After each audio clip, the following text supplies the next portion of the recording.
son of a southern man, daughter of a free man, children of the Civil War. Blackbird on a limb, both of them diving in deeper than they've been before. And Hey, how's it going, everybody? Episode 69 of the Erick and Brad Show.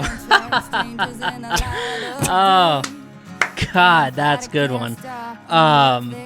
Erick and Brad Show at gmail.com, Erick and Brad Show at gmail.com, Spotify, YouTube, Apple Podcasts, everywhere else you can find the show, follow the show, email the show, Erick and Brad Show at gmail.com, episode 69. Of the show. I'm here hanging out, drinking coffee like I'm fucking Sarah Palin, and Erick just got back from Grand Teton National Park. My name's Brad. This is Erick. How's it going, man? Pretty damn good, man. How's Brad going? Is it a good day? Yeah, I mean, it's gonna be a good day. I stayed up really late gambling on the internet like a degenerate. And now I've had a couple Excedrin, and I'm drinking coffee like I'm fucking Mitt Romney. What And how are you gambling? Like poker? I was playing slots. Highly skilled. And you were skilled. Actually with real money? Oh yeah, yeah. What? That's a thing? Yeah. I did very well. They owed, because those fucking cocksuckers owed me money is what the case was. So I was like, I thought shit was glitching out or something. I just kept winning. So I was like, we got to keep playing. So then I was up to like 3 o'clock. And I was like, oh my God. How much money you make?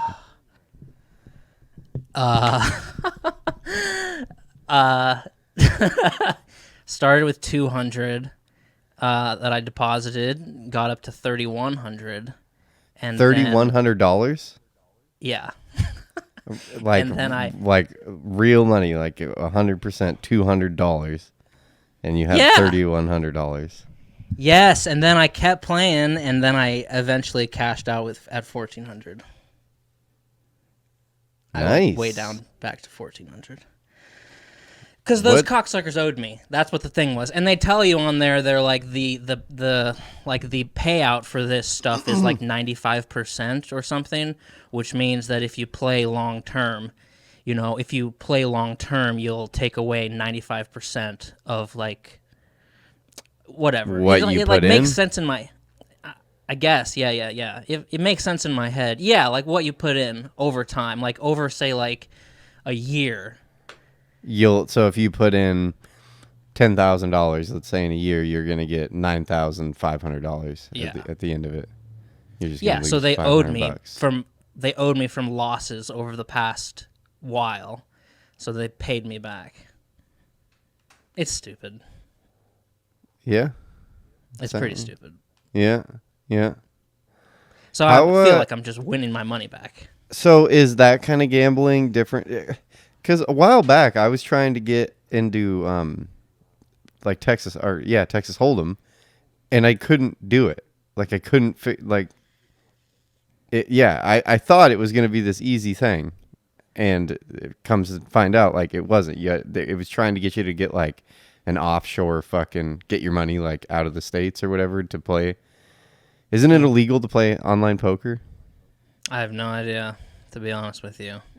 I tried. I was like, I thought it'd be easy, so I Googled it. How do you play online poker? Yeah. And like download that. And then there was like a huge problem with that. Tried another site. I was like, what the hell? But this slot machine thing's just pretty easy to do. Just straightforward. Yeah, I might play blackjack. But I feel like they ripped me You didn't have to off. jump through any hoops. It was just a real easy site. Just click on it. Put your money on. Oh, this is playing. a site I've been using for like 10 years. I've had to put my social security number in and all kinds of stuff. Oh, hell yeah. And I think it's offshore too. So it's like, here's my identity. But I know we have listeners that play Texas Hold'em online. They could probably email you, tell you how to do it. Yeah, well, you email me because I was trying it, I don't know, 6 months or a year ago, and I just couldn't make it work. and I just gave up after about 2 hours. I was like, what the fuck? Like, why is this so hard to do? I've played it online. It's really hard because you can't see anybody's faces, so it's just like, oh, of course he has 2 fucking aces. Great. There goes $20. Yeah. This should be illegal. It should 100% be illegal. Hell yeah. Because people get addicted to that shit. It's addicting. It's hard to go to bed afterwards. I'm lying there, and I've been playing slots for like 5 hours, and I'm like, my mind's just going like a slot machine. It's ridiculous. That's crazy. I don't understand people that It play is crazy. slots because that's ridiculous. It's so stupid. You could it's just turn it retarded. on and just, I don't know, have a machine just press enter every fucking 30 seconds and you just walk away. Well, I was walking away. I was walking around my house, and it was just going because you can just click auto spins. Like, do you want 25 auto spins, 50 auto spins, 100? And I'd just be like, 100 auto spins, go. And I would just go, like, turn lights off in my house, go to the bathroom, walking around. It's fucking stupid. And I come back, and I'm like, I'm up 200. Nice. Hell yeah. So we got any big plans? Oh, go ahead. Oh, no, I don't have any big plans. I'm watching football and painting stuff around the house and weather stripping. Painting stuff. Nice. Yeah, I'm like a good renter I am. So last week after we talked to Gabby Petito, they found her body in Grand Teton National Park.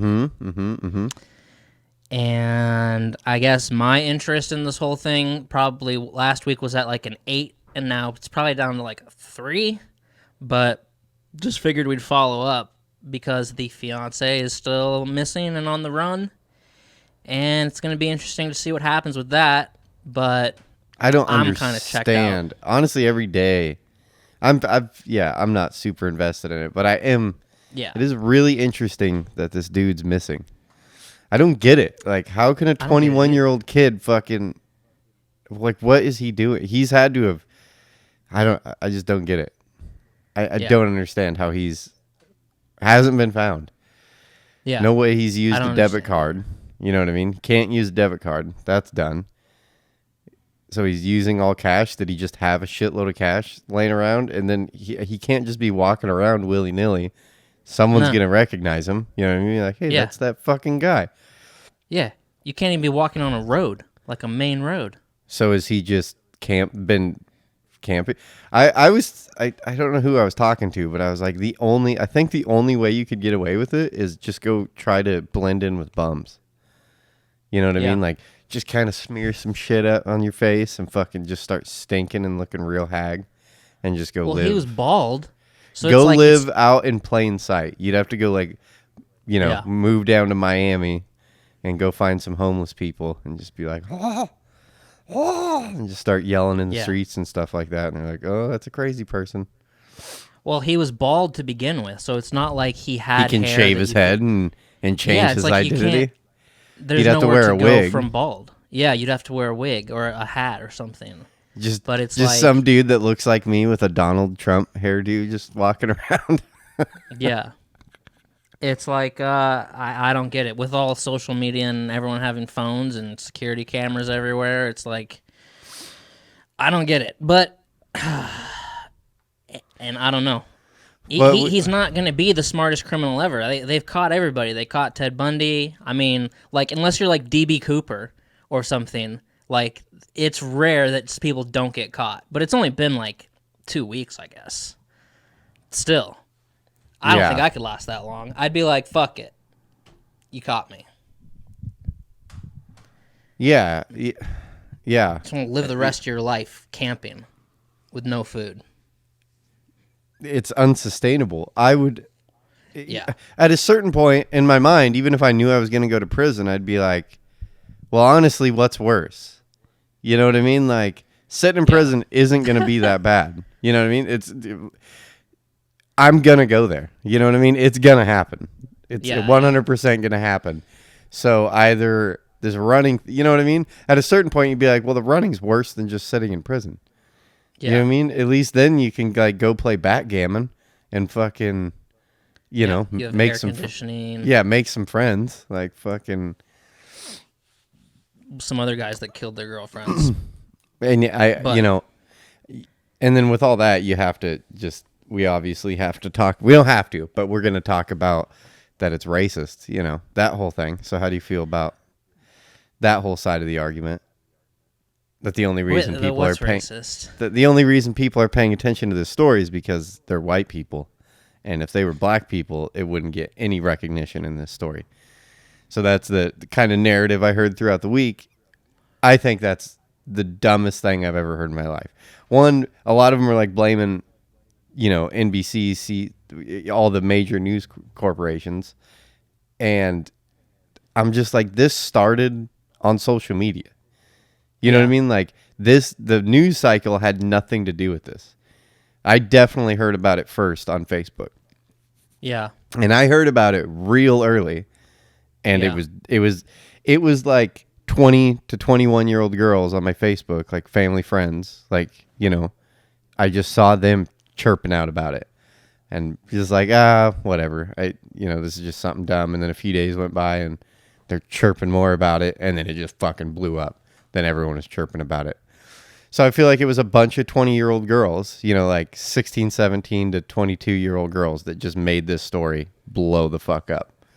Yeah. On Facebook, you know, Instagram, Twitter. Well, that was the whole thing, like last week, like the 3 days before the show, where I just was obsessed with it. And started getting into those arguments then, before it became like a thing. Before this lady, I think her name was like argument? Joy. Yeah, before this lady like Joy Reid or something last Monday on the news made it a huge thing. Saying like it's missing white woman privilege or something like that. But it's like, I don't know. I get there are, and the thing on Twitter, I was going back and forth with this lady of color or whatever. And this was like an intense argument going back and forth in the fact that every time she responded, like 20 people would like her tweet, and then I'd respond and like 20 people would like mine. It was like, and then other people were commenting, but I was we were just having a conversation, me and her. And she was just saying, you know, we just want equal representation when one of our people goes missing. And I was saying things like, it's not physically possible to do that with the amount of people that go missing and the magnitude of this missing person. Like, it's not a possible to do that. And she was saying, like, we're only 12 to 15% of the population. And I was saying my whole point is that I think 12 to 15% of the population is enough if all those people posted about it, enough to make it like a big trending topic on the internet. And then news outlets would see that, and then they would jump on that. I'm like, so why aren't those 12 to 15% of people making more posts about it, making more podcasts about it, this and that? And she was just saying, well, you know, we just want like the white population to care as well. And it came down to me being like, I will admit to you, there's a shitload of white people that don't care when a person of color that goes missing. And I'm like, I'm just criticizing the 12 to 15% population of color that don't care either. And she was like, that's fair. And we like came to an agreement that we were both pretty much just like, yeah, both groups of race, there's a huge percentage of them that don't care. I don't know. And the thing is, this has been a long time thing that nobody gets less coverage than like Native American women who just disappear constantly off reservations. They get zero care from the rest of the population. And I was just thinking, this case isn't about race, it's about the uniqueness, and I felt that it became unique when he showed up in her van back at Florida. That's the point when it became a unique case. Other than that, it was almost like a standard missing persons case that I'm sure, I don't know the stats, but I'm sure it happens every fucking day. Like every hour, there's probably someone reported missing. Most of the time, they're just drunk and didn't come home from the bar, but there's other times when it becomes a big thing that becomes unique. Yeah, well, it's just a ridiculous argument because I do think there's a big percentage of white people that don't give a fuck if it's a little brown girl that goes missing. There's also that same population that doesn't give a fuck, also doesn't give a fuck what the other thousands of cases of missing people. Right. Like, right. go through Walmart and go look at that wall of missing children. Have you Yeah. ever seen any of their faces before? No. Is it No. ever on your social media? No. Just because Right. one case blew up and it's a white person, it doesn't mean that it's racist. It's just a ridiculous thing. People go missing all the fucking time. It never. Yeah. You know what I mean? Like the Shasta and Dylan thing didn't blow up until it was obvious that they had been like, that a bunch of kids had been like kidnapped. You know what I mean? Shit like that happens constantly, and you know what I mean? And it never makes news cycles until. It irritates the shit out of me. It's so irritating. Yeah, I just think that percentage, if she's right that people of color are like 12 to 15%, if they made enough noise, then I think the news and other people would be but like... But 95% of that 12% don't give a fuck. She's literally talking about her group, and she's talking about black. She's like using the 12%. As all these people, no one cares. Yeah, there's really only her and a few other 1,000 black people that really give a fuck, and the rest of them are like, I don't care. You know what I mean? Who gives a shit about the case? Yeah, and I was telling her, I'm like, I follow plenty of. She kept saying people of color, so I'm just like, I follow plenty people of color.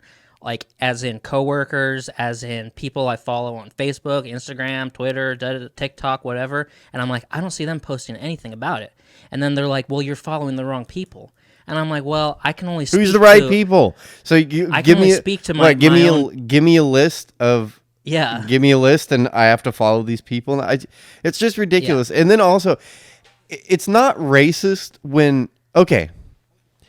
you have 80%, let's say there's 80% white people or whatever, and they get all the news coverage because they're the majority. You know what I mean? Whatever they're into. It's not racist when you see things around you and the things that you get invested in are things that you can plug yourself into. You know what I mean? Yeah. Like, that's not racist. I just identify with this person. Yeah. No, I didn't even think about color until you brought it up. And then the argument is, well, see, you're not thinking about color. You're just ignorant to your racism. It's like, that's the most ridiculous argument. You're saying I'm racist by not even thinking about race. That's not logical. You know what I mean? Yeah. Like, that is not a logical argument. And the only reason you're using that argument is because there's no way to argue that argument. Like, it's impossible to argue that. You're just claiming racism, and the tactic you're using, you can't argue it. You know what I mean? No matter how you attack it, they're just like, well, I hate it. I hate the argument, and it's so many different things. It's just your ignorance is racism. That's ridiculous. I totally disagree with that. I think a whole class of people that is just ignorant that literally doesn't see color, I could, before that had happened, I wouldn't even have been able to process that what someone was going to make that about race. You know what I mean? It wouldn't even have dawned on me, like, and then their argument is like, see, that's racism because you can't even see it day to day. It's like, no, it was just an interesting case that blew up. I hadn't, it was interesting in a couple ways. I don't think it's really that interesting now. I mean, it's kind of interesting, but it's like the Maura Murray case was interesting just because it was like someone disappeared in like a 6-minute window or something. That's a way more interesting story. The Maura Murray one's way more interesting. I think the reason this one blew up is because a bunch of 22-year-old girls could identify with this girl. And blew the story up. Because every first posting I saw was someone from that demographic. Was a white girl that was 18 to 24 years old. Like just stewing this story around. And it was all girls at the beginning that I knew was doing it. Yeah. So it's obvious what happened there with that story is a bunch of people could identify it, Hashtag van life. Like, that's a lot of people's kind of dream to go do. Yeah. And then now they're like, oh, that could have been me. You know what I mean? Yeah. I could have. And then I think it's another thing with this blew up with young, white girls is then not only the van life thing, they can also plug themselves into the boyfriend situation. You know what I mean? Yeah. Like, could my boyfriend do that to me? And then Yeah. I guarantee you during this whole case, there was a lot of girls in the back of their head, like just staring at their dude while he's playing video games. Like, could this motherfucker kill me? You know what I mean? Like, Yeah. this Well, he's like motherfucker right screaming. here. He's like screaming at Call of Duty, like "fuck!" Yeah. And I like, will fuck your mother. And just like, she's like, he's going to kill me. He's going to kill me. Yeah. Yeah, I don't know. And another thing, like, to get a case, and another thing is, like, what makes something go crazy viral? There's no rhyme or reason. Exactly. It just happens. Exactly. It's just, the snowball just gets going, and everyone in the world is constantly trying to start a snowball. You know what I mean? Hundreds of millions of people are like, I got a snowball. Take this snowball, push it. You know what I mean? Yeah. And just like Toyota or like Pepsi is probably paying millions of dollars a year to try to get a figure out. snowball. Yeah, to try to get a snowball. Yeah. And there is no reason why somehow once in a while that snowball just and that one just goes taking off down the hill, and you got 100 million people sitting there like, why didn't my snowball go off? Right. It's racist. He's got a racist snowball over there. Yeah. So there's probably some mother and father sitting somewhere in fucking Arizona or something being like, why isn't our missing kid, going crazy? Our missing white kid. I don't know. It's not unique enough. Or it's not, graspable enough or whatever. This one had, like, you had her Instagram posts, you had her YouTube stuff, you had an hour and 20 minutes of body cam footage, you have the fiance that shows up in Florida, doesn't say a word to anybody except a lawyer in her van, and it's just like, it became really unique. People were like, what happened? It's like people are just obsessed with true crime now. And I was also saying to the lady on Twitter, I was like, why aren't more people of color doing podcasts about, like, true crime just of their specific, people that they identify with? And she was saying, like, there are a bunch of those. And I'm like, most of the true crime stuff is, like, middle-aged white women at this point.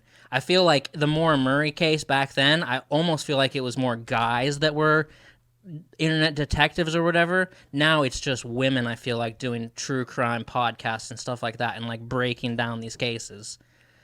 So if there's people of color missing person podcasts out there, I've never heard one, but there should be. I don't know. And I was saying to her, I'm like I don't actively search for missing persons cases. As much as I've dove into a couple of them, the Josh Powell thing, this one, Maura Murray, like, they have to get to a giant point in order for me to even notice them. I'm not, like, actively searching for them. I'm like, so unless you make them a big thing, unless the internet makes them a big thing, then I don't care. And I'm sure everyone who has a missing person that they want answers for, wants that amount of attention. But it's not physically possible for the whole country to be, like, spotlight zeroed in on a case for, like, a week. It's not possible. There's got to be thousands of missing people. Like, imagine some dude goes missing. Like, nobody's going to care if some dude goes missing. It kind of has to be a young chick of any color. Or a child. Yeah, or definitely a child.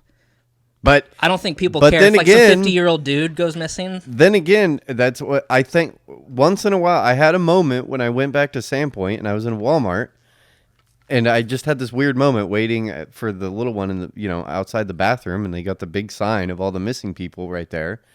Uh-huh. And it hit. I was like, "This is crazy." It's because it's so sad to see those posters. You know what I mean? And there's like 10, 15 kids on there. Some of them you could kind of be like, I kind of see it's probably more of a father situation that stole the kid. You know what I mean? Like, not really the kid's in danger. It's just he wants his kids and fucking has probably been shit on by child support and visitation rights for a long time and just freaked out and wants to go to Disneyland or something like that. You know what I mean? Like, it's not that nefarious. He is breaking the law, but the kid's not really in danger. You know what I mean? But there's obviously some of those kids, are probably got murdered or, or something like that. and I'd never seen any of their faces. You know what I mean? Like, I don't know. It's yeah. It's hard to get people to care about stuff. Well, you can't just gonna do. You it can't spend organically. your life invested in all these things, or you would No. literally never get anything else done. Yeah. If you want to just be empathetic to the world, there is an endless supply of shit that you can, feel sad about.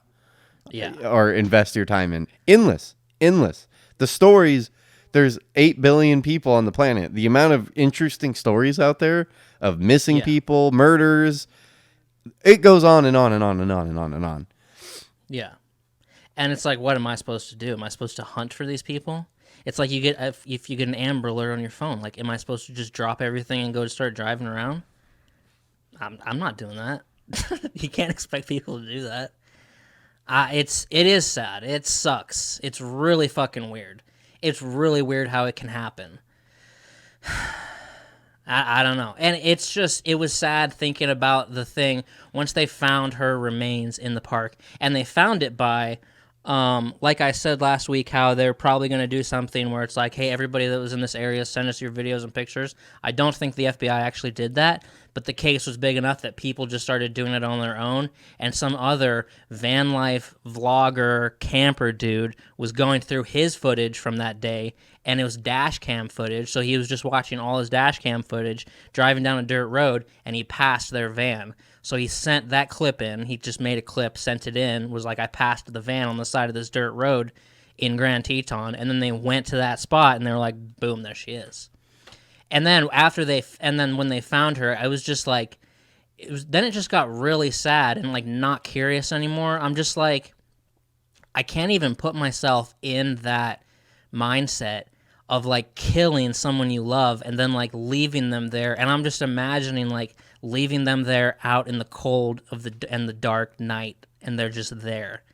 And I guess the real question I don't mean to bring it down, but the real question is, and I don't know if we're ever going to get satisfaction to the question.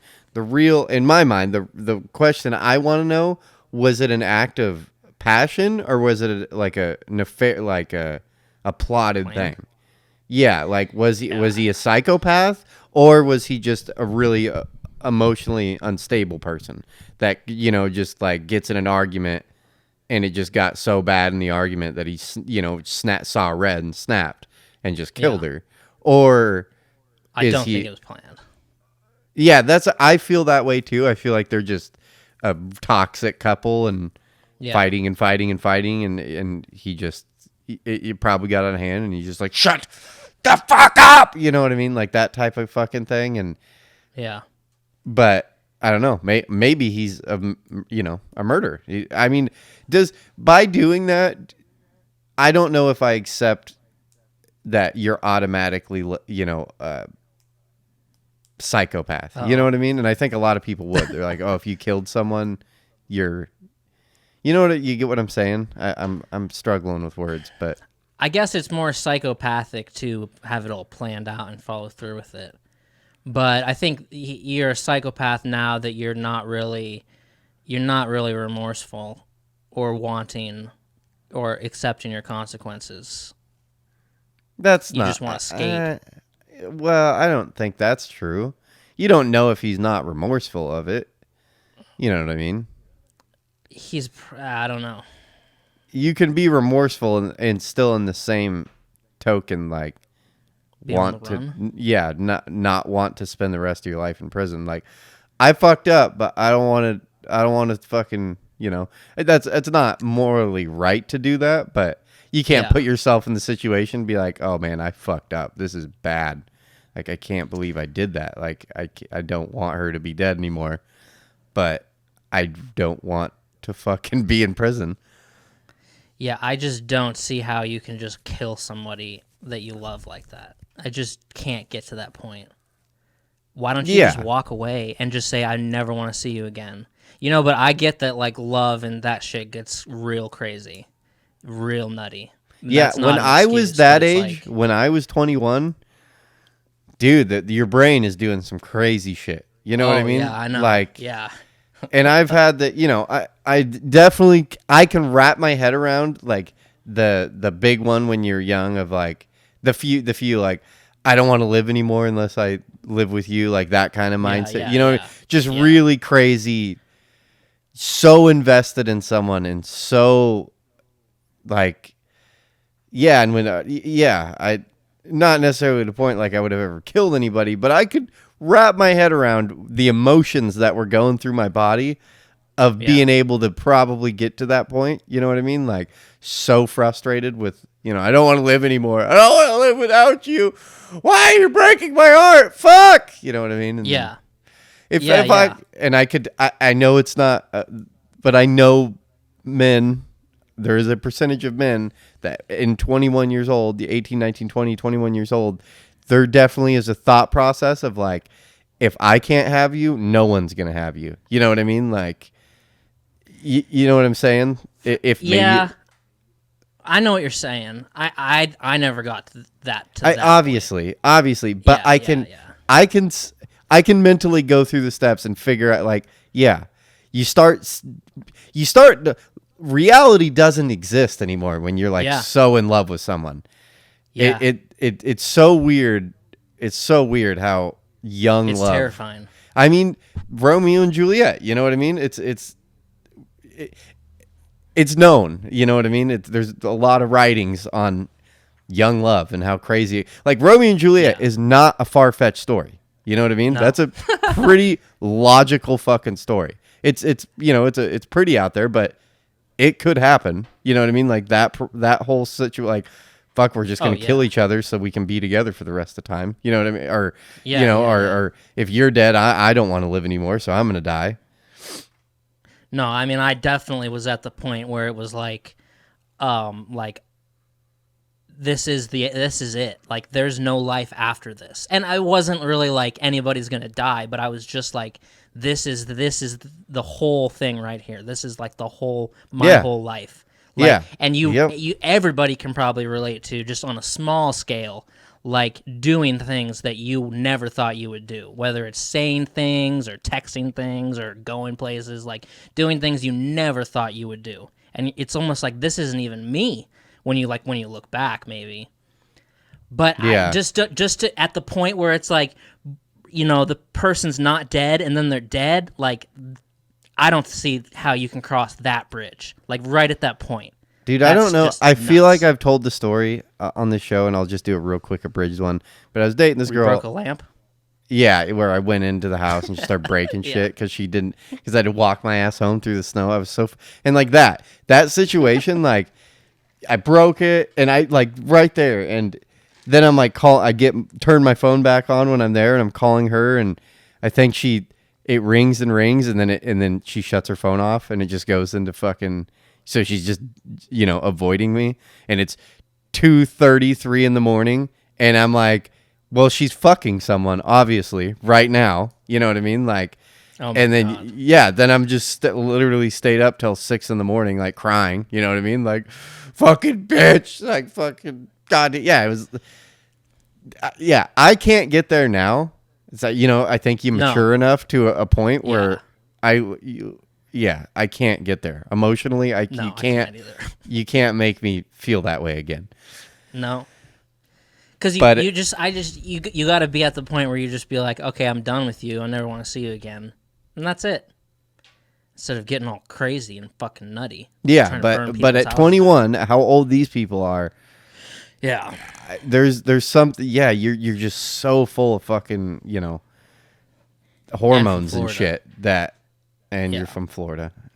And you're from Hormones Florida. And then Florida. And then really early on, people were just saying, they're like, if you're associating the reasoning behind this with like being on long road trips with somebody, you're not taking domestic violence seriously. That's the reason why domestic violence isn't taken seriously. But I was thinking, I'm like, if like me and you took a 30-hour fucking road trip, I would be fucking over that shit. I would Gabby Petito you, or you would Gabby Petito me. When I did the Florida trip with my parents, by day 3, when we were coming through Montana, just about to hit Idaho, it was dead silence in the car for 5 hours straight. You know what I mean? Like, we were all done with that shit. We were all fucking not happy with each other. I can't think of any kind of long road trip I've taken with someone where I didn't end up fucking hating them. Like, it was like my mom and my brother from, like, Sandpoint to Boise. At the end of it, I was like, I fucking can't stand these people. And, like, me and my buddy John from Sandpoint to Vancouver, which is not that long, I was just thinking, as soon as we get here, like, I'm leaving this motherfucker somewhere, and I'm walking. I just need to get out of this fucking car and away from this person. Everybody I've gone on that long road trip with, I just cannot stand. But that's, you're kind of I'm not killing them. You're kind of a fucking cunt. That's a little far. Oh God, I just think anybody you're in that situation with, after long enough time, you just can't fucking gotta get you're like 3 inches from them, and you just gotta get away for a little bit. But I'm not trying to murder anybody. That's what I mean. Is I don't think we're ever gonna get the satisfaction of knowing the real motivation. Because was it stuck right next to someone and literally this just festering, like, I fucking hate you, like, will you just shut the fuck up? You know what I mean? Like, and you can't. Yeah. They're just chewing gum or something, and you're just like, that's it. That's fucking it. And that's how much? And it would have been a better story, but we would have never heard the story if he just took her phone and fucking ditched her in Tetons. You know what I mean? And just like, see you later, bitch. Fucking, you know. That would have been a funnier thing to do, and not so extreme. Yeah, I don't want to kill him. I get sad when I see a dead animal on the side of the road. I don't want to think about anybody dead, alone in the dark. I know, you should know. I'm not going to say any names because we're too connected to it, but there was someone in my high school that was a year above me that fucking essentially, I haven't dug into any of it in 10 years, but she was fucking murdered, and fucking they just found her on the side of the road down in California. Like, she went on a little trip, young, 18, 19, and just went down to California, and then 3 weeks later they just found her dead off I-5. I don't remember that at all, but there was someone in my... It didn't get any... It wasn't like on the news or anything. It was just... I just learned through friends. They're like, yeah, that girl fucking was just found on the side of the freeway, dead. Jesus. So, shit happens. I mean, there was at Fifth Avenue, there was a coworker of mine that met some guy and went down with him to California and just went missing and then was found in a field. And there was a girl in my graduating class who was murdered in Florida, I believe, by her husband or her baby daddy. That's fucking crazy. Really crazy. Yeah, it is fucking crazy. Dudes are crazy. I don't know how girls like dudes. I don't get it. Yeah. And to kill your fiance that's 5'5", 110 pounds, I don't get it. The weird one, because I've talked about it a lot, talking about this case with people, is that other guy, the guy that shoved his kids in the fucking oil thing we brought up last week. That one is the one where I can't. Yeah, I was talking to a buddy who's like a newer father, and that's great. Telling him about the story. Yeah, and fucking, but it's a cliche thing to say, but there's something that happens. I would say it didn't affect me as hardcore as I think some people do, but there is definitely a change in you when you have kids, and then a story like that. It's just but it's more baffling to me. Just how could you kill your own kids? Like, that's insane. I just couldn't imagine that. I can wrap my head around killing a fiance. You know what I mean? Or I can wrap my head around that. I get it. You know what I mean? You're not as, I don't know. I don't know how you can't look. You know, just kids. Something that's like innocent. It just like I don't get it. How could you do something nefarious to it? A grown ass adult woman can be a cunt. You know what I mean? Like can do real mischievous shit, and you know it's not the same. And a kid can be a bastard, but in the end of the day, there's like real love there, and the kid itself is like a real pure. You know, they're like pure. They're not tainted with like weird shit. And so it's like I don't understand how you could. Yeah, I just don't get it. That's a level of when you cross over to just you're I can't wrap my head around any of that. You know what I mean? Like, you are a different person now. Like, you are a psychopath. You're not making any sense. Because I think a lot of guys can wrap their head around the emotion of, you know what I mean? Like, it's real fucked up. I'm not like justifying murdering your wife or anything like that. But a lot of guys can, like, you could see how a situation could play out that way. And it's not that you're like a murderer, you know, like you're getting off on murder. It's just an emotional situations that you maybe are not, you know, certain guys just can't handle emotion. You know what I mean? So they just lose it and fucking freak the fuck out. Yeah, I can't even. I don't even know how to try to imagine the kid thing. You know, I can't even. It just seems like at this point I would just be like, just pack your shit and go start a new life somewhere and just leave it all behind. That's my game. Like the fucking Shasta and Dylan Groney one. When I just, you know, a few years ago I listened to a podcast and it went 2-hour deal, really in depth in that. And I don't even know if I had really heard the whole story when we were, you know, when it was huge in Sandpoint. But like, I didn't. The one I heard, and they got really into detail of it, was, dude, it's the saddest. It's just the saddest fucking story. Like, so, dude, she had to, like, because they took the 2 kids up, and he was in Montana, and fucking ends up, kept them both alive for weeks, and then kills the little boy in front of the girl, and she's fucking, 3 years old, 4 years old. It's just like, oh my God. It's so brutal. Like, I just couldn't. Yeah, that girl's like, I don't know if we talked about that on that show, but she's all fucked up. Fucking I think we did talk about that, but it's like, well, of course she's all fucked. I don't know. How could you do and he's that? Dead. Dylan, yeah. No, the guy Joseph Duncan. Oh, is he? He died just like a year ago Of health problems in prison. Yeah. Mm-hmm.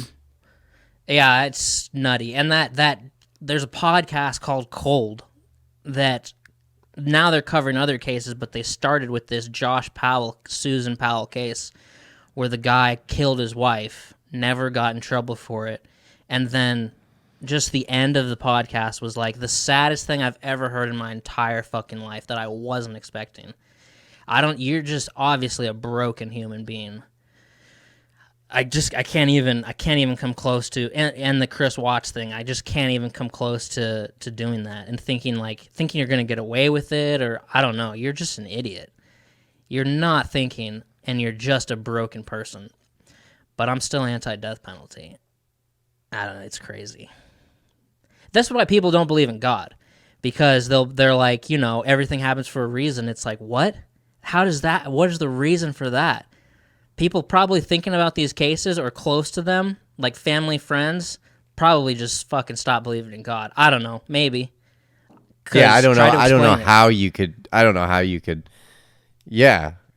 If it's like I obviously don't really believe in God. I give it like a 1% chance that any of that shit ever actually happened. Like, does that Shasta chick believe in God? That would be really crazy. No way. There's no fucking way she does. Because why would God... Right. Yeah, you'd be looking at that. Like, why would God do this to me? I was 4 years old. Like, what the fuck? That's so incredibly unfair. Why didn't you just kill me then? You know, fucking... this kind of goes in to... It kind of ties in because I had the same kind of emotion a few days ago. And I've seen the clip like 3 or 4 times, and it didn't affect me. But then I watched this whole collage of clips in Australia. You know what I mean? All the riots and shit that are going on in Australia.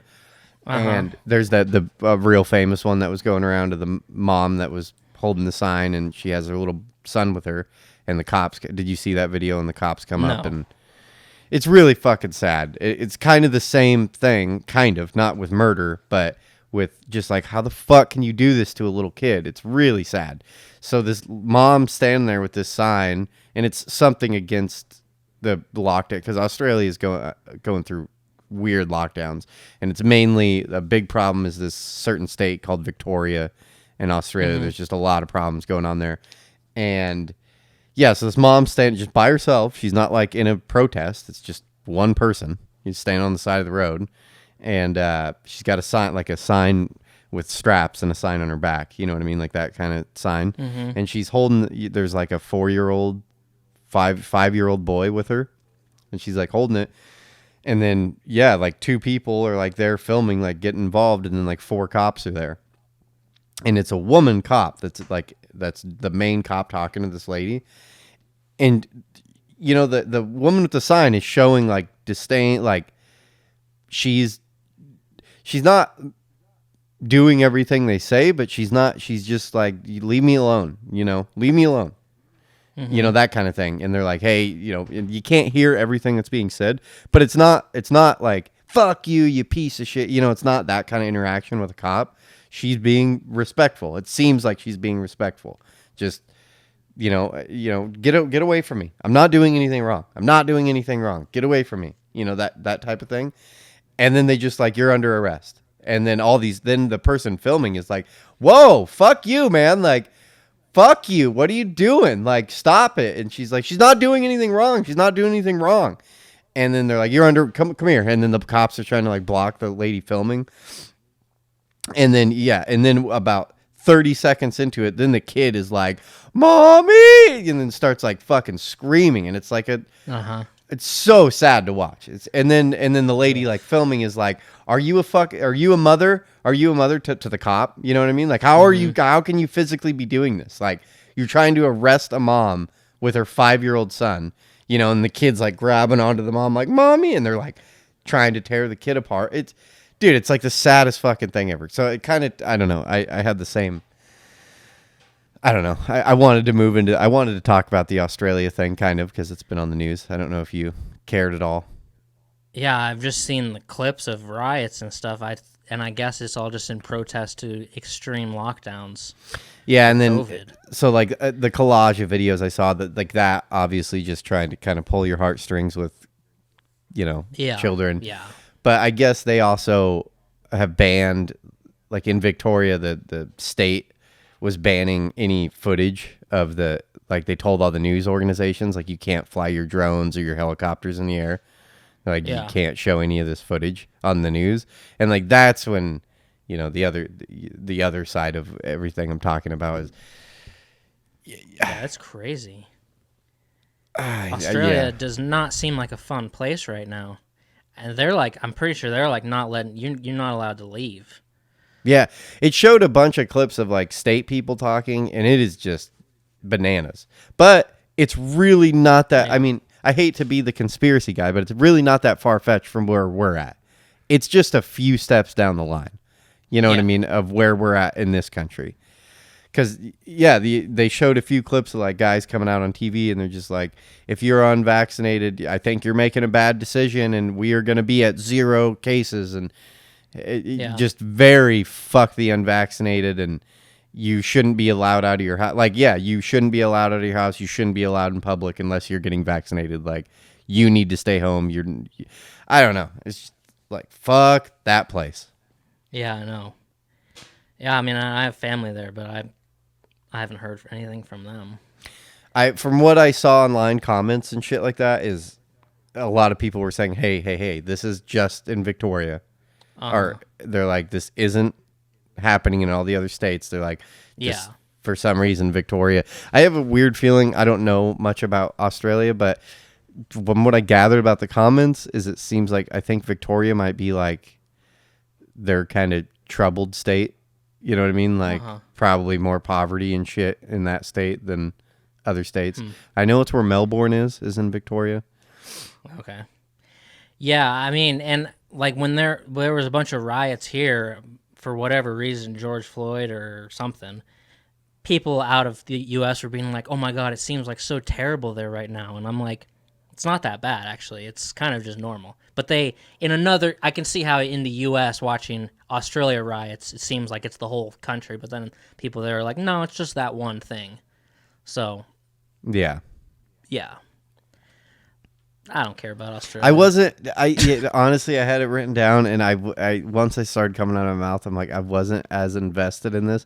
If you would have talked to me right after I watched all those clips, I was fired the fuck up. I was Yeah, very yeah. fired up. It's like, Oh, fuck this shit. Fuck this mask mandate bullshit, this vaccine mandate. Fuck these people. This is bullshit authoritative fucking nonsense we're dealing with right now. Oh yeah. But Number one enemy. we have kicked COVID. We've kicked that horse fucking so many times, and somebody has. I just right now in this moment in time, I don't have any ambition to go down that argument at all. The number one enemy of America, the FBI just released this, is the unvaccinated American. So, watch out. The FBI just said that? Is that a joke, or are you serious? No, it's a joke. Okay, I was like, what? But that's honestly not that far-fetched, because you have, like, this week, I think it was the the leader of the Board of Education, whatever you call that post. Yeah, they came out, and they're like, everyone needs to be vaxxed, blah, blah, blah. And I'm just sitting there reading it, or whatever I saw it on, and I'm like, you are the lead of the Board of Education. You shouldn't be talking about this at all. You know what I mean? I know that the argument right now is a lot of school stuff, but you aren't a doctor. You know what I mean? So why are you fucking talking right now? You know what I mean? Like this, you have zero expertise in this argument. Why are you on national television talking? You know what I mean? Like, as much as I hate this whole fucking Fauci and the CDC and the WHO, like, I'm getting sick of hearing their band? At least it's their field. You know what I mean? Like, you got to at least let them talk, because, okay, that's your job. The Board of Education, it's like, what are you going to start talking about Afghanistan next? You should just shut the fuck up. You have nothing to say here. Yeah, it's ridiculous. I got my Vax card, which I call my V card, and I'm going to protect it because it's, I only get one V card, and I'm going to protect my V card and not just let it fucking get away from me, because it is precious to me. You and your V card. And Brad won't fucking give it to me. I keep off air texting him like, hey dude, send me that card. Let me do some. And he's scared, which rightfully so. You should be. You'll have the WHO, busting your door down. What the fuck did you do, you piece of shit? You're just as bad as the unvaccinated. Yeah. No, I'm saving my V card for the right person. Yeah, I'm sure. It's my V card. Yeah. Dude, part of me wants to get upset because there's been a few times this week I lost it. Earlier this week, I just got very into it. It's like, this is fucking so stupid. Oh, because we had, I don't know, there was, I don't want to get in this, but yeah, they released some papers.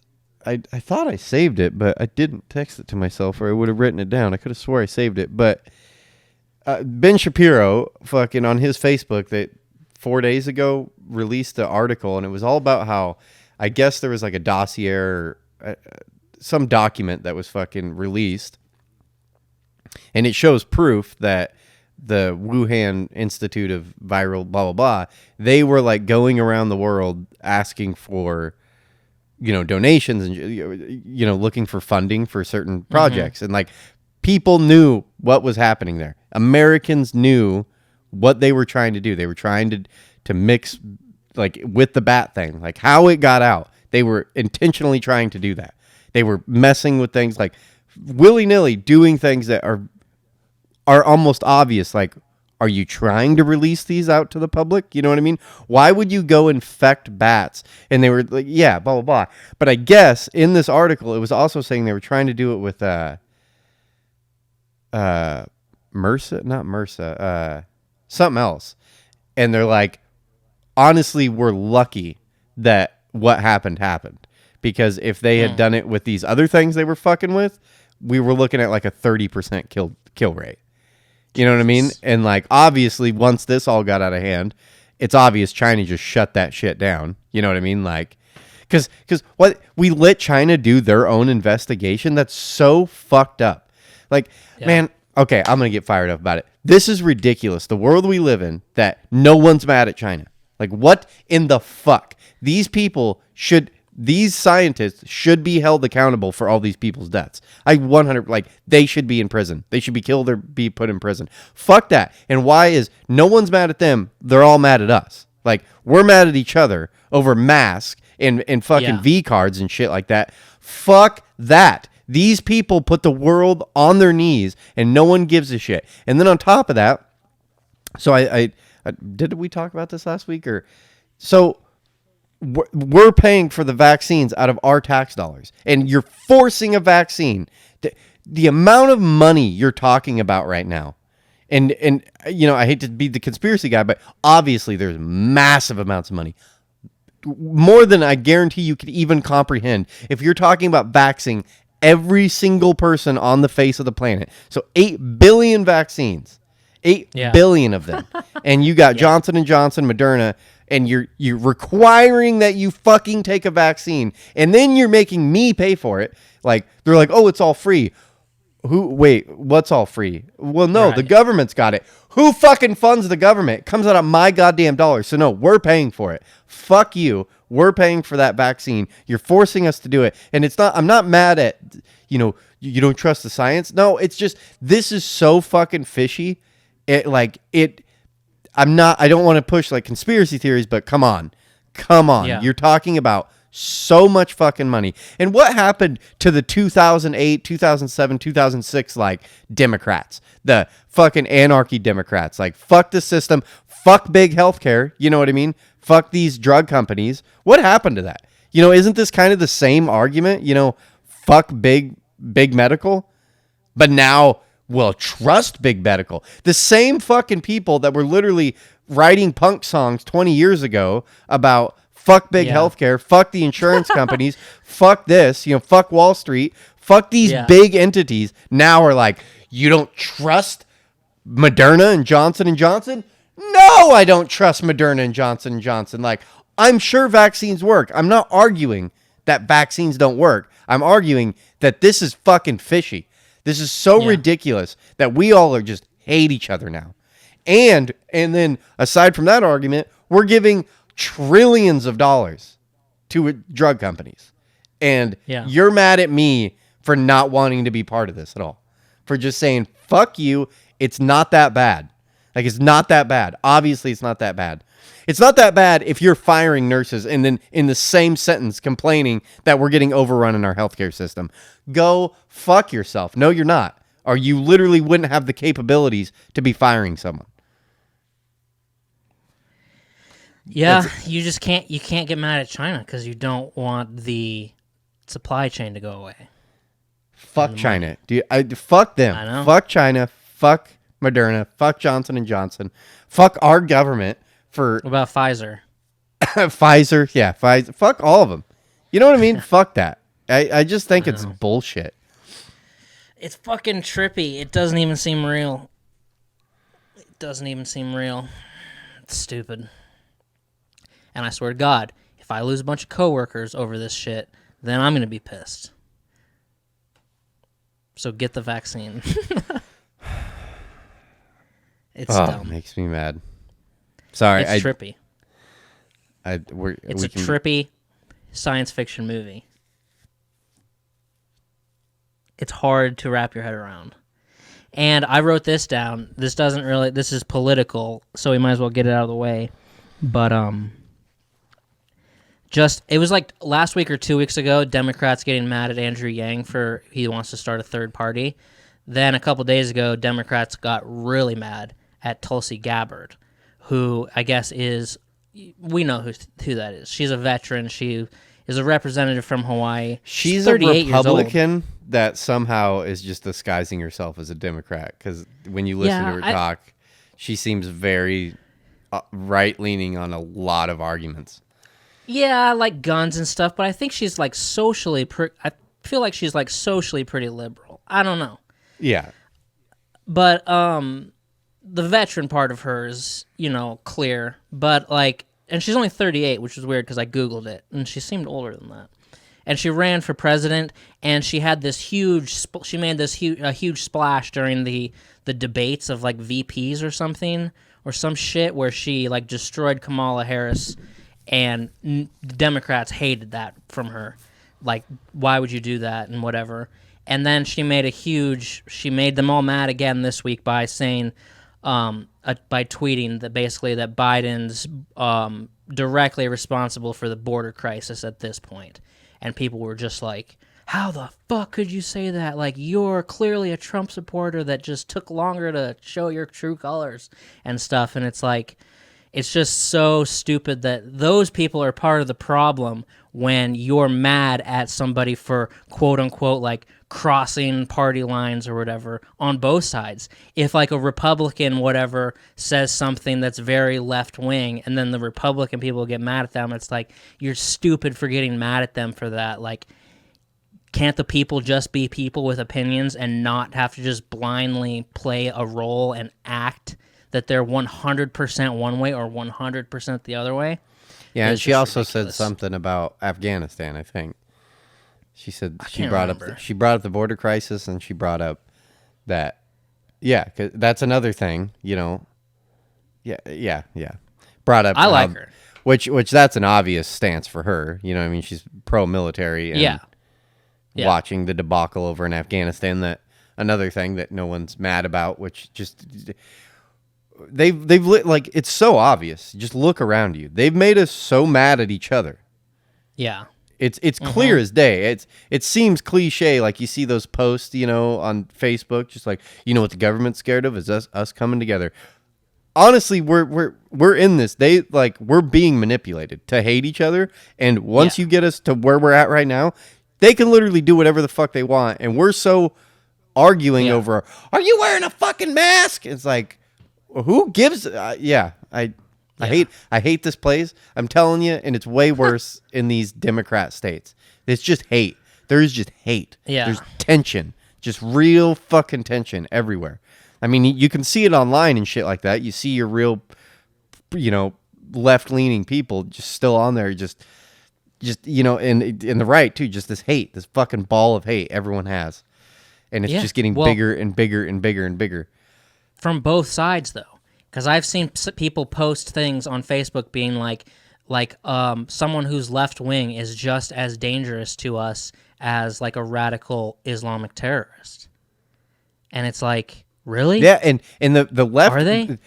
Okay, I'd say 20% of the left honestly feels that way about the right, and 20% of the right honestly feels that way about the left. That they are the most dangerous things to this country. Because during Trump's presidency, literally, it's just like, he's going to ruin this country. He's going to crash us into the ground, you know, blah, blah. And same thing with, which, I mean, I definitely lean more on the right side of that. I totally agree with that. I'm just like, you guys are going to crash us into the ground because we're arguing about, it's always about race. We're never getting anywhere. And we're doing just ridiculous shit.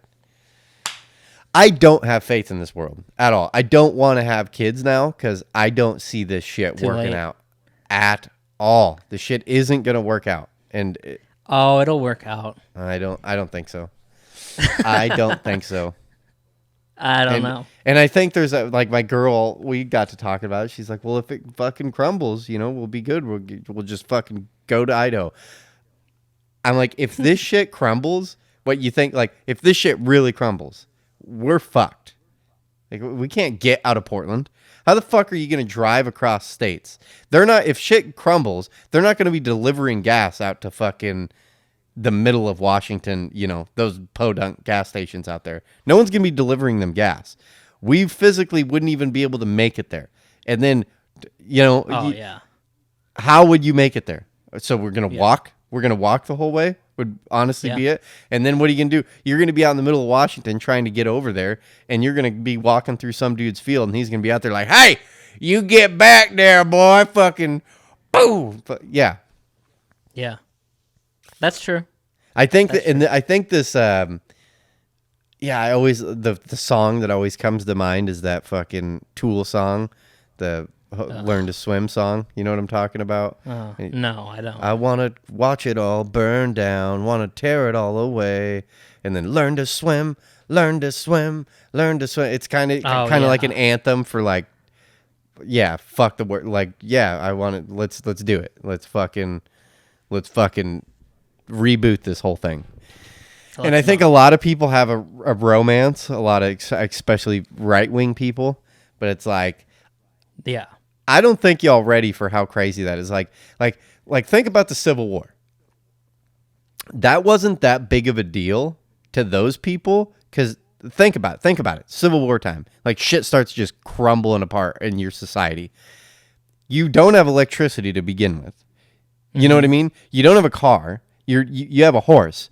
By society being shut down, your horse still runs. You know what I mean? Fucking like you didn't really lose much. You didn't really lose much in commerce falling apart. You're like, okay, well, we still got to go get dinner tonight. That doesn't change anything. We're not going to Safeway. We're going out to the fucking vegetable garden. You know what I mean? To get all of our vegetables. Like that tear down. We are so far dependent on everything. We're fucked when shit goes down. So fucked. Oh, yeah. It'd be a small percentage of people that would actually be able to survive. Yeah. You want to talk about, like, the shelves being empty. I think it would just take, like, the internet being gone, and that it would just be mayhem. Look at the grocery stores during COVID and toilet paper. That was, like, to me, that should have been a real wake-up call, like, y'all fucked. You know what I mean? Y'all fucked. Yeah. And day one of that shit going on, that shit's going to snowball so fast. I was telling her, I was like, we have one option. If shit ever got that way, it's like, we have to stay put. We have to fucking fortify where we were at. And the only option we have is I got to just start going door to door killing people. Because it's the only way we're going to get fucking supplies. You know what I mean? And then we're going to have real problems when I run into the few houses that actually have guns around here.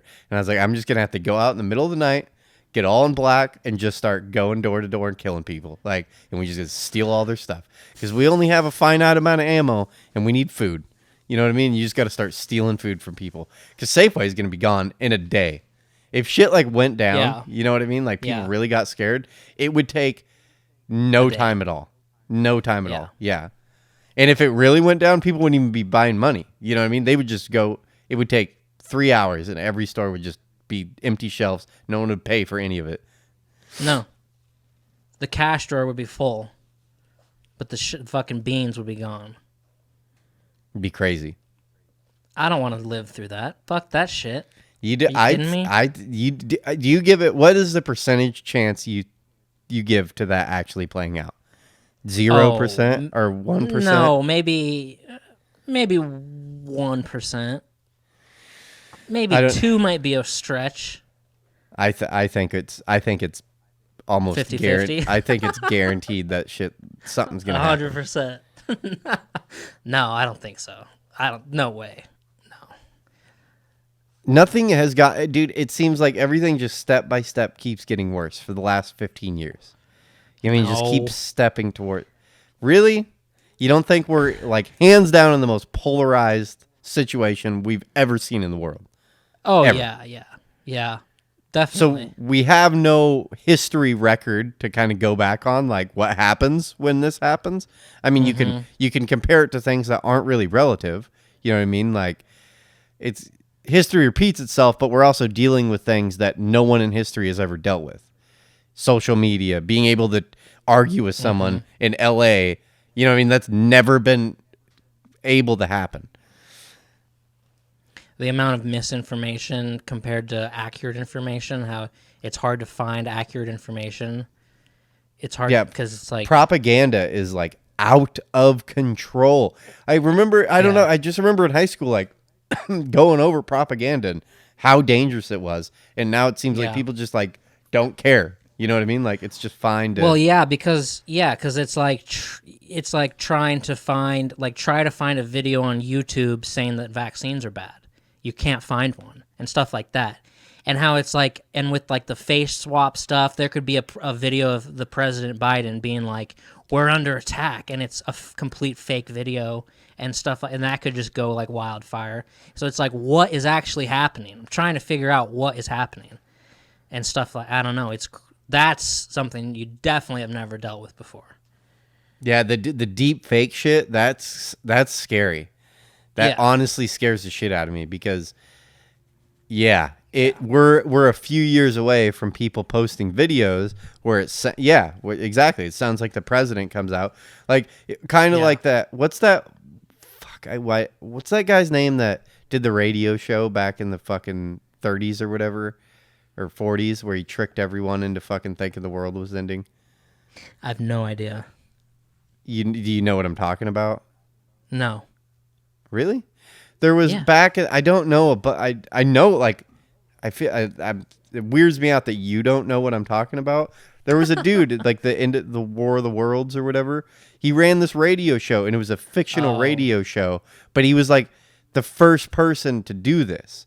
And he didn't tell anybody it was fiction. And so late at night, you'd turn on the radio, and he'd be telling this story about how, like, the United States is being attacked by aliens and blah, blah. And, like, there was a percentage of people that were like, oh, my God, the world is ending. World's ending right now. Yeah. H.G. Wells, maybe? H.G. Wells? No, that sounds right. No? No, that's who wrote War of the Worlds. I don't know. Yeah. Dude, I have to pee really bad. Do you want to keep talking for 30 seconds? Yeah. Okay. I've had like 6 cups of coffee. I want a cup of coffee. I'm not awake yet, so sorry if I do this a lot on the 9 a.m. shows. I'm just not ready for it, and I'm letting y'all down.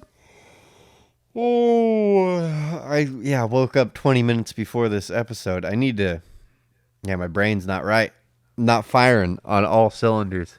Haven't had a cup of coffee, haven't had breakfast. My brain's not working very good. I'm sorry that I talk about goddamn political shit all the time. It's not what I want to be doing, but it's the most relevant shit that's going on. I don't have faith. I don't know if you guys do. I really just don't have faith. I don't have faith in any of this shit because nothing ever gets fucking... No argument ever gets settled online, with any of this shit. It never, and no one ever sees the light of the other side, no matter what happens. Like, it's just an irritating time to be in. Can you hear me when you were peeing? No. Oh. Dude, you should watch the movie Interstellar. I think I've seen it. I don't think you've seen it. I think I watched it. No, you haven't. You should watch it. Because if you're gone next week, and I'm going to try to do my movie show on Interstellar, and you should fucking watch that movie. I haven't steered you wrong before. Are you scared it's like too out of your too high IQ for you? I think I've seen the movie. Pretty sure I saw it. I don't think you've seen it. Okay, I'll go search it down. Can you? No, you won't. Have you done Did you ever do your Bitcoin episode? I can't remember. Yes. You did? Mm-hmm. I never listened to it. Just, you should listen to it. I should. So tell me if I should just shut up and all the information's going to be in that. Okay. But I want to ask you, because this is something I don't quite understand.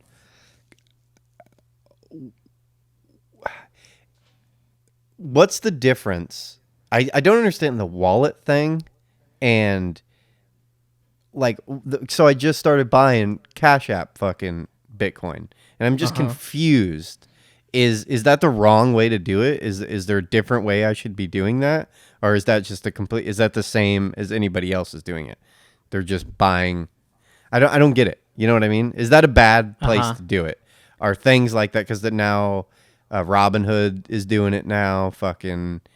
Is that how you should do it? Is that not secure? Like if that number starts growing to a big number, is that not a good way to do that? It probably depends on the amount. You're more susceptible to it being hacked. However, that's probably not going to happen. So it's just like a little bit of a risk, although you're talking about a tiny risk. Unless you have like $1 million in there, then I'd be like, that's not a good place to do it. Okay. You know what I mean? Yeah, I do talk about that on that show. Because do you explain how to? Like what you should be doing? Like a step by step? No, not like that. Just a little bit of me keeping all my coins on exchanges on the internet and then me then moving them off the exchanges onto a cold wallet. So yeah, that I don't understand. So like with Cash App, you obviously can't do that. No, you would need to buy a hardware wallet and then send it to that wallet that you were holding in your hand. Physical thing. Okay. Do you think at that episode you did, do you think you actually packed it with information that someone that doesn't understand, by the end of the episode, they would actually understand like what you're talking about right now? Like how to do that? Yeah. Mm-hmm. Yeah. Okay. I guess I'll just have to go listen to the episode. Yeah, you should listen to the episode. Because I just don't get it. I got it on the fucking app, but I'm like, this just seems weird. Like, this doesn't seem like what everyone else is doing. You know what I mean? Fucking, it seems like it's... Well, they are. I mean, there's dozens and dozens of different places to do that. And for the longest time, that's all I did was keep it on websites or apps, and it never got stolen from me because it required a password to get into. And a lot of them require the two-factor authentication where you have the code on your phone that refreshes constantly, that to get into that website, you had to type that in, so someone would need my phone to do it. So it felt very secure. But yeah, at and the see, same like the time, Cash App thing, all I got is a fucking four-number PIN code. yeah. Which just doesn't seem... Yeah, I don't know. Yeah, but it still seems secure to me. Yeah. Okay. I'll listen to the episode and get back to you. Yeah, it's just once I hit a certain number, I was like, I should probably be more safe about this and move it to offline. Did I move all of my stuff offline? No, I still have thousands of dollars of coins on exchanges. I think you'd be proud of me. I don't know if I'm doing it wrong, but I'm in this weird, now that I got it on my phone, the Cash App, anytime I feel like I'm doing it just constantly, where I'm just like, oh, this is just like extra money. You know what I mean? And I just keep throwing money in there. I'm just like fucking, oh, well, yeah, that's good. $100, like, fuck it. There's $100. Throw it in there. And fucking few days later, whatever, I'll find, somehow get hold of $400. And I'll be like, oh, well, here's $100. Throw it over there. Just like this weird piggy bank that right now I'm in this weird obsessive mode where I just like want to keep just dumping quarters in there. And that's basically what I did for like 3 years. I'm not throwing $10,000 in, but just little by little by little by little. But then it's at the point where like if your money doubled, would you sell it? I don't know. I don't know either. But right now, I just feel like... Or are you thinking 20 years ahead? Like in 20 years? I don't know. I'm not thinking anything. Yeah. I just want money. Yeah. I just want money. And so whatever can make me money, I need to do something. You know what I mean? Like... Yeah. Yeah, it's fun. Yeah, I don't know. Wallets are weird. Offline's the way to go. And I feel, I don't know, motivated right now because everyone's, fucking, I don't know. Maybe it's because I'm paying more attention now, but it seems like I'm seeing so many articles like, oh, Bitcoin's going down, fucking 5% drop. And then 12 hours later, Bitcoin dropped, 3%, fucking blah, blah, blah, blah, blah. So now I'm just like, fuck it. Well, if it's dropping, I'm just going to keep dumping money into it. Fucking. Yeah. Well, that's what you're supposed to do. In a perfect world, you're supposed to buy as it's going down, then sell as it's going up. I hope it goes down a lot so that I can buy a bunch more. But. Yeah. And that's what's funny is I'm actually losing money. You know what I mean? Like, I see that number, like, every $100 I put in, the next day I'll get on, and it's only worth $90. You know what I mean? Yeah. And I'm just like, well, just keep... It's funny. It's just a funny feeling, because it actually motivates me more than that demotivates me. I'm just like, oh, sweet. It's cheaper. I need to put more money in it now. You know what I mean? I'm like, oh, shit, it's cheaper. I need to put more money in it now. Fucking... Yeah. That's how we all are. Buy the dip. Dips aren't just for chips.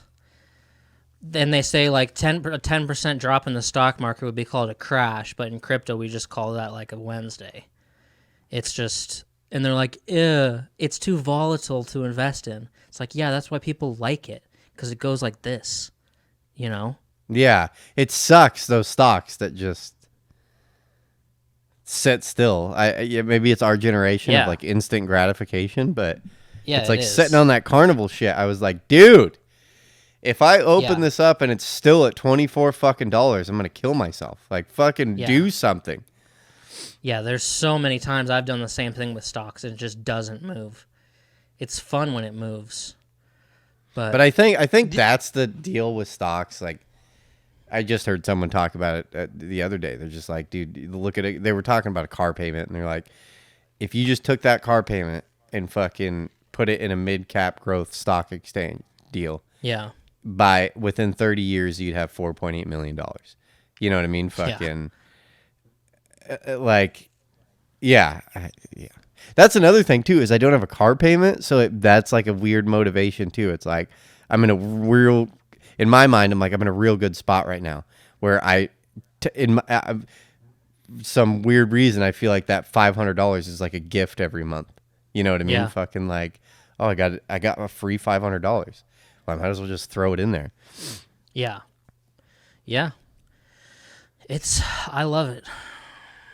Yeah, I'm kind of hoping, as of right now, that for the next few months, hopefully I can keep it going for like a year, is just not get a car payment, but treat my crypto investment as my car payment. You know what I mean? Like, Yeah. oh, I gotta put $500 in there. Fucking gotta put $500 in there. Yeah, and nobody should have 100% of their money in there. It's just for a little bit of money to invest and mess around with and learn about yourself. So that, look, my initial investment was not initial investment, but over 3 years, I had totaled, my investment was like over $10,000. When it all crashed and went down, that value then went to like $1,500. And it's like, what do you do then? You just hold on and just wait it out. So it's like, and I feel much more comfortable when it's dropping than when it's skyrocketing. So you just learn about yourself, you fucking learn about markets and stuff, and it's fun to do. As long as, if you had 100% of your money in there, I don't think it'd be very fun at all. I think it'd be fucking extremely stressful. But when it's just a little bit of money you're playing around with, who cares if it drops? But isn't there a lot of like hardcore Bitcoin people that would argue that? Like, no, we want it all in Bitcoin. You know what I mean? Like, I want to live my life in Bitcoin. I want to go buy things in Bitcoin. Yeah, and there's people who have debit cards where they've moved 100% of their money into crypto, and then this debit card, they just go to Walmart and buy groceries and swipe it, and it just converts And it just over auto does the conversion for however much money they're charging. It just auto does the conversion. There's people who live like that. I don't live like that, but that's what they want to do. Because once you have mass integration or mass acceptance, then the volatility will go away. If you have enough people living like that, the volatility will go away. You won't have people buying and selling millions and millions of dollars or whatever. They're not treating it as an investment. They're treating it as a currency. Yeah. I don't know.